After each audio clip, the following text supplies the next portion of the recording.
Good morning. Today is Wednesday, February 9th, and it is a green day. Seniors, please check your SCJ Labs email after chapel for a link to the Winter Carnival Spirit Squad nomination form. Be sure to make your nominations by the end of E-Block today.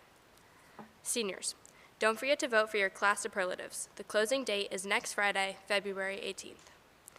Sophomores and juniors, today is February 9th, the deadline to sign up for the school day SAT and PSATs. Stop by the guidance office with any questions. Attention international students. Any student wanting to take the March 12th TOEFL must register by February 16th. Email Mrs. McCaffrey at mmccaffrey@scjlabs.com or stop by the guidance office to register. All students who have registered to compete in the Rotary Speech Contest need to meet with Mr. Levitt in the Colby Conference Room tomorrow after school to receive further information and select a competition date. If you cannot attend, please notify Mrs. Lejeune in the headmaster's office. Hey, Hilltoppers. January is over, but it's still cold and dark outside. You know what that means, Valentine's Day. Around this time of year, I start to get all stressed out trying to think of gifts for my friends. If you're in that boat, don't worry. We've got you. The junior class will be selling Hershey Kisses during C Block in the dining hall today and tomorrow.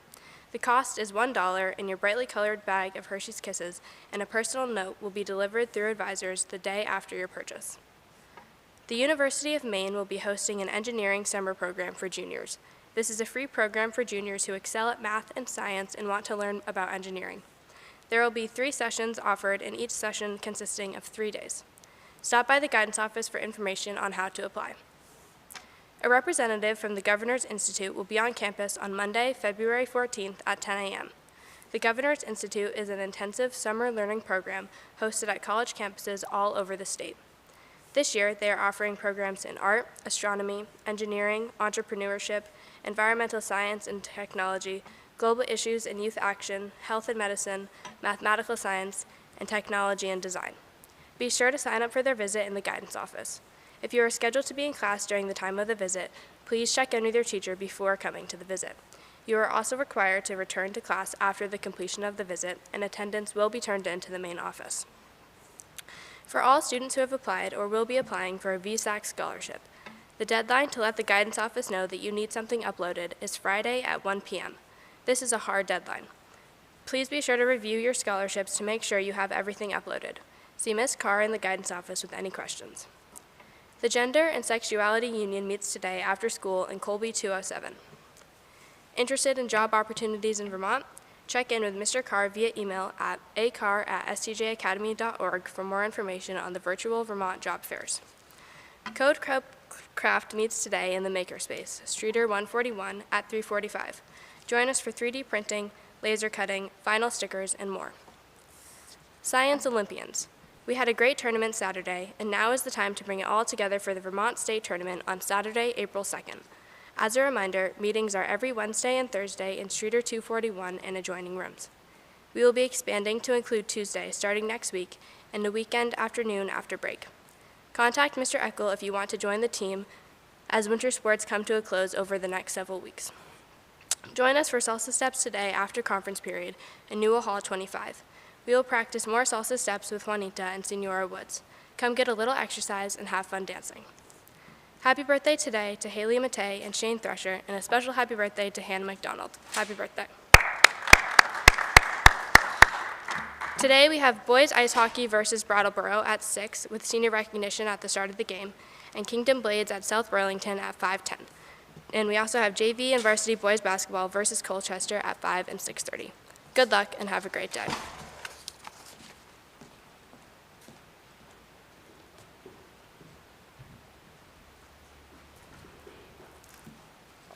Thank you, Ashley. Good morning, everyone. We have a jam-packed chapel today. I have some late announcements. Scientist Andrzej Ovetle has discovered a new element, cornholium. This non-metal can be found periodically in the Black Box Theater on Wednesdays at 3:30. Stop by today. Varsity girls basketball lost to Essex 40-26, but the JV team beat Essex 45-36. Girls. The Alpine team traveled to Cochrane's on Monday for a rare giant slalom race under the lights. The Mach Schnell giant slalom was scored as a dual-gender team event, And the Hilltoppers finished second to CVU and defeated 7 other schools. Scoring for the Hilltoppers were Abby Cantor in 5th, Keating Maurer in 11th, Ruby Rolfe in 19th, David Cantor in 6th, Wyatt Nouse in 7th, and Cameron Clark in 10th in their respective races. Rounding out the top 6 for both teams were Madigan Maurer in 34th, Ella Gleitzer in 36th, Genevieve Hatch in 42nd, Forster Goodrich in 11th, Zach Alamuddin in 15th, and Liam Rice in 16th. Lots of great skiers. Thank you, guys. So boys varsity basketball beat Burlington 42-32. The JV team lost 40-35. Good job, all our athletes. Congratulations.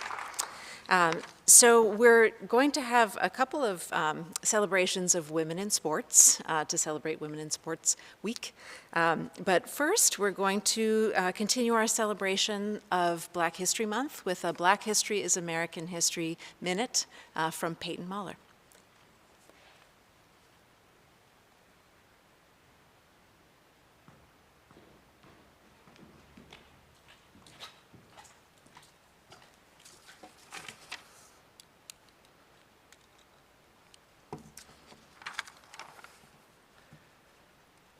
What is it that makes a great American? Perhaps it is those who hold to our values with such intensity and speak to those values with such clarity that we cannot resist the inspiration of their vision. In short, they tell us who we are. W.E.B. Du Bois ought to command our attention as a truly great American. He grew up not far from here in eastern Massachusetts, in the shadow of the Civil War. Despite already having a bachelor's degree from Fisk University, Harvard would not accept his credits.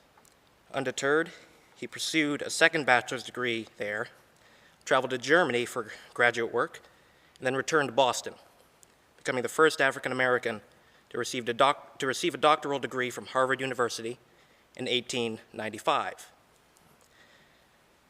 In his prolific career, Du Bois defined for American readers a vision of equality that is worthy of our creed. He emphatically called for an end to segregation and unequal treatment by federal and state governments, particularly when it was deeply unpopular to do so. He told us to radically reconsider the Reconstruction era in his seminal work, Black Reconstruction in America. This book, in the words of Dr. Martin Luther King Jr., quote, demolished the lies about Negroes in their most important and creative period in history, unquote. He shattered myths of Black corruption and white victimization that persisted in American culture and still persist to this day.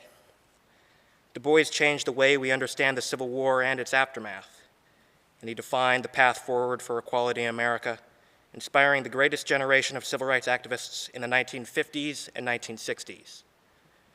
Du Bois represented a firm and unfailing commitment to our core values of liberty and justice for all. Sadly, he did not live to see the passing of 1964's Civil Rights Act, dying 1 year before its passage. But the act ought to be seen as coming about in no small part due to his lifetime of scholarship and activism. Du Bois was not satisfied with an America that insufficiently kept its promises outlined in the Declaration of Independence and Constitution. He told us who we must be in order to be truly American. He's an enduring reminder that Black history is American history. Thank you.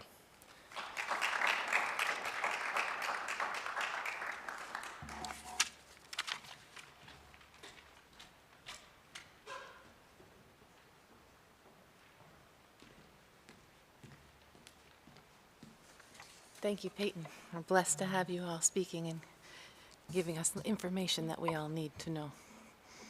I'm here today to follow up on the Women and Girls in Athletics Week. As I shared from the first time that we spoke, that we would have some speakers that would come as part of that series. I'm pleased this morning to introduce Brenna McCarty to the stage to talk about her experiences as a former professional athlete and coach, and to share some of her views on sports and athletic conditioning, particularly for girls and women. Brenna is a former member of the U.S. ski team who raced in the World Cup, specializing in Super G, she'll tell you about that, and downhill. She grew up in nearby Concord, Vermont, and graduated from Burke Mountain Academy. She was the U.S. national champion in Super G in 2005, and in her 5-year stint with the team, she amassed 42 World Cup starts with a career best 5th and 9th place finishes in the downhill.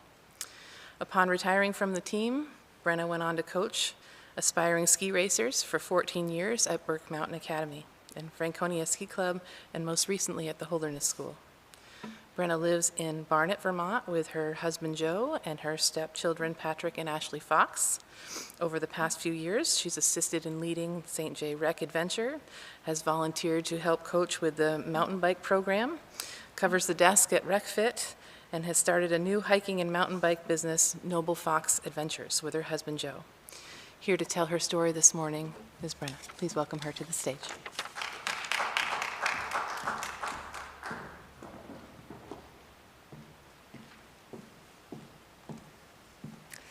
Thank you, and good morning, everyone. My name is Brenna McCarty, and while I'm honored to be here, I'm also very nervous, so please forgive me if I fumble over my words a bit. So I was invited here to talk about my experience as a former athlete and share some thoughts on girls and women in sports. I've got to be honest, I hate to talk about myself, but here we go. So here's my story. I started skiing very, very early. My mother told me she used to have to yell at me to turn because I just wanted to go straight down the mountain. I loved going fast, so I started racing when I was about 7 years old, and very quickly in my development, preseason conditioning became a way of life for me. In the summer, I was just an active kid.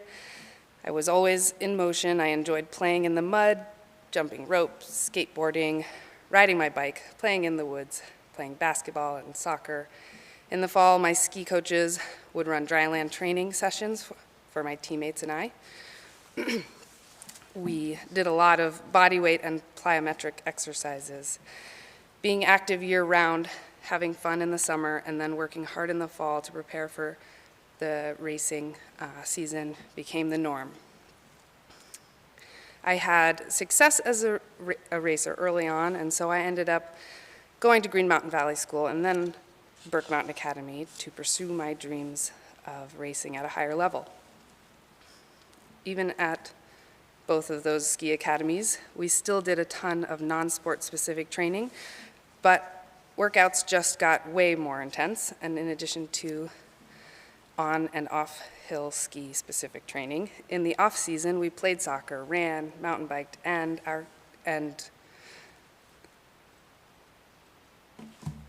for our cross training, sorry. In the spring, in addition to mountain biking and a ton of running, we played lacrosse. I actually enjoyed all of our training and took pride in working hard because I knew it would translate to better performance on the race course. But I have to say, the first time I touched a lacrosse stick as a freshman, I hated it. However, I kept working at it. By my sophomore year, it made more sense. I got quite a bit better, and I started to kind of like it. By my junior year, I loved it. I loved the sport. I loved competing, and I loved being a part of a team. I guess what I want to say here is don't give up on a new sport just because it frustrates you early on. Your coaches most likely know what they're doing and are putting in, and if you put in the work, you will improve. Anyway, my high school experience was pretty amazing. At age 17, I made the U.S. Nationals and raced my first downhill. I placed about 15th, which was beyond my expectations. I have a few distinct memories from that race. One, the fact that my childhood idol, Peekaboo Street, was also in the race. And two, that I skied these crazy, loopy, all over the hill turns that were definitely not the right line. And three, that Peekaboo Street, my idol, took the time to give me some advice after the race. It was awesome. It was an awesome experience. By my senior year, I started to really excel at Super G and downhill, and again made nationals. I stood on the junior podium with Julia Mancuso and Lindsay Kildow, who is now known as Lindsey Vaughn. That was the start of things really taking off for me. That spring, I got the call. I made the U.S. National Development Team, and we all went out to Utah for a month that summer for dryland training. It was more eating, sleeping, intense training, and playing fun sports with my teammates. Later that winter, in February of 2002, I had the honor of forerunning the Salt Lake Olympic Super G and downhill courses. Even though I didn't compete in those Olympics, I got to ski the course. I got to stand in the starting gate and cross the same finish line as my idols and finish in front of the most massive stadium I had ever seen. It furthered my dreams of one day crossing the Olympic finish line for real. Over the next 4 years, I had the time of my life. I had 42 World Cup starts, and I got my career best 5th place finish in a World Cup downhill. The 04-05 season, I really hit my stride and won the U.S. National Super G title. I was right there. My dream was in reach. There were 4 spots available for the 2006 Olympics, and I was ranked about 4th on the team in speed events. All I had to do was stay consistent, and I would have been headed to the Torino Olympics in 06. Unfortunately, I crashed at a training camp in Chile that summer. It was the worst crash of my career, and I actually split a ski in half during the tumble. On top of receiving a minor injury from the crash, it rattled me. I started losing the feel for the snow, which was my specialty, and I dropped from the 4th place rank on the team, just missing the Olympics by a hair. I decided to retire from racing professionally after that season. After taking about a year off, I enrolled in college for the first time as a 24-year-old, which was an interesting experience. I also started coaching skiing on the side. I went on to coach for 14 years, helping young athletes like I once was work through the highs and lows of chasing their dreams. While I didn't personally coach Michaela Schifrin when I was at BMA, I did see her work day in and day out, and let me tell you, she was special even then. I also had the honor of coaching Nina O'Brien when she was younger, and I was so excited to see her make her Olympic debut the other night. I am thinking of them both as they have both had a very challenging week. So what's the point of my story? To encourage you to try new things and to tell you, don't be afraid to get covered in mud, sweat, and bruises, and maybe shed some tears, because I can assure you there is an incredible sense of pride when you can say you gave it everything you had. I want to spread the message that sports are fun and you should try and play as many of them as you can, because many strong women came before you to blaze the path for you to have these opportunities. When I was racing professionally, the stadiums for women's races were largely empty, while the men's races were essentially multi-day festivals in Europe. It has been awesome to see the Women's World Cup races at Killington become some of the largest attended races in the world over the past few years. This is due in large part to Michaela being a huge inspiration to thousands of little girls, and the same way Peekaboo Street was for me. This is what progress looks like. Women being put in the spotlight helps create the next generation of amazing athletes. This week is about celebrating girls and women in sports. So ladies, I hope you build each other up and support one another and support one another on your own athletic journeys, wherever they may take you. And men, show up, fill the bleachers, and give these women the respect they deserve. Thank you.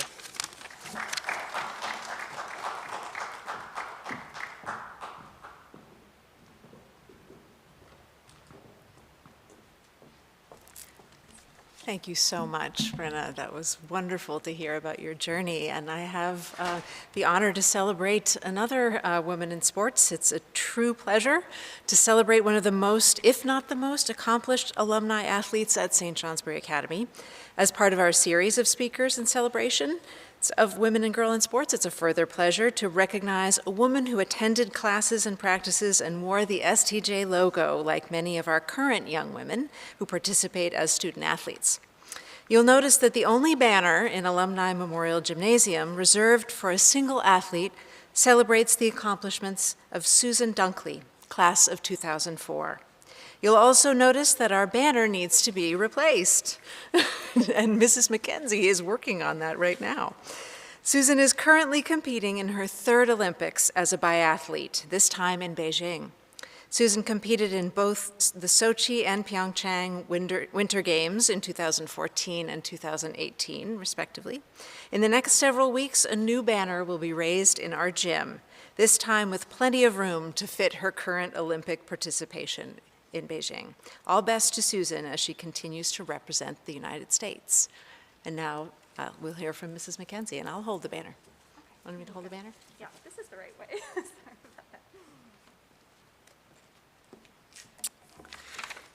Good morning, everyone.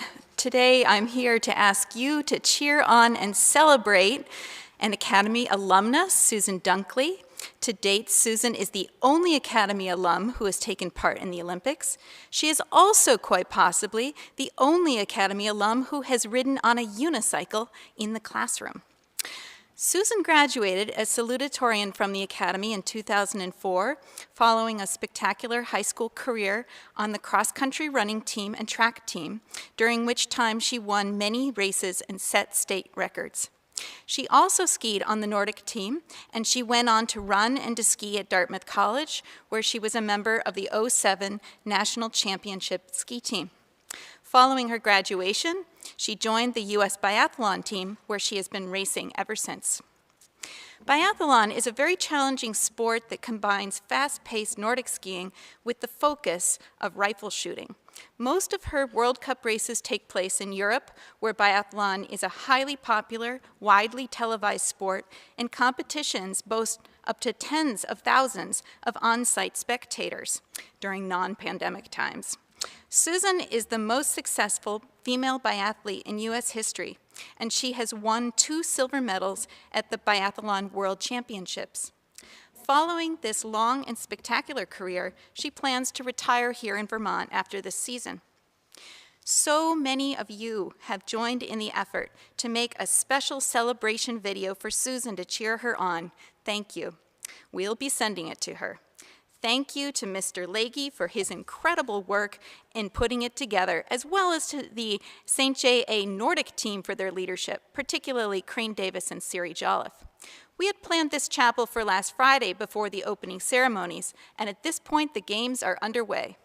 Susan and her teammates have already made history with 7th place in the mixed relay, the best ever place for an American team in this event. She has some races ahead, including the sprint on Friday morning.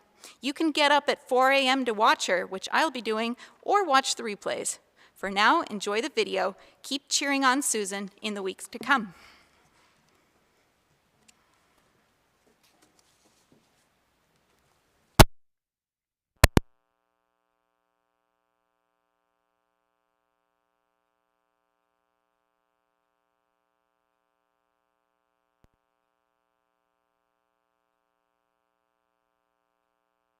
Y-E-L-L, Y-E-L-L, everybody yell, yell, go Susan, go Susan, go. Go Susan, go Susan, go.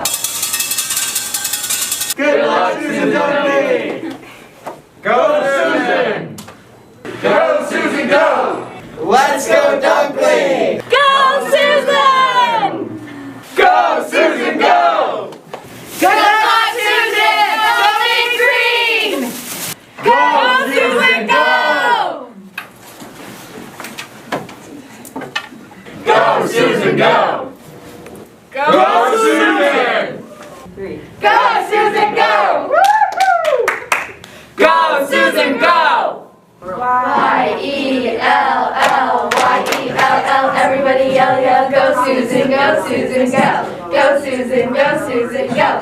Y-E-L-L, Y-E-L-L, everybody yell, yell, go Susan, go Susan, go. Go Susan, go Susan, go. Go Susan, go! Go, Susan!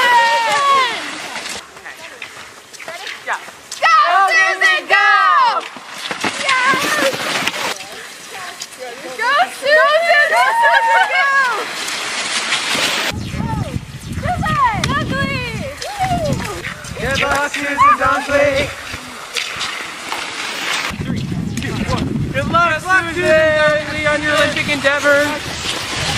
Hey, go Susan! Smile! Fly! Go Susan!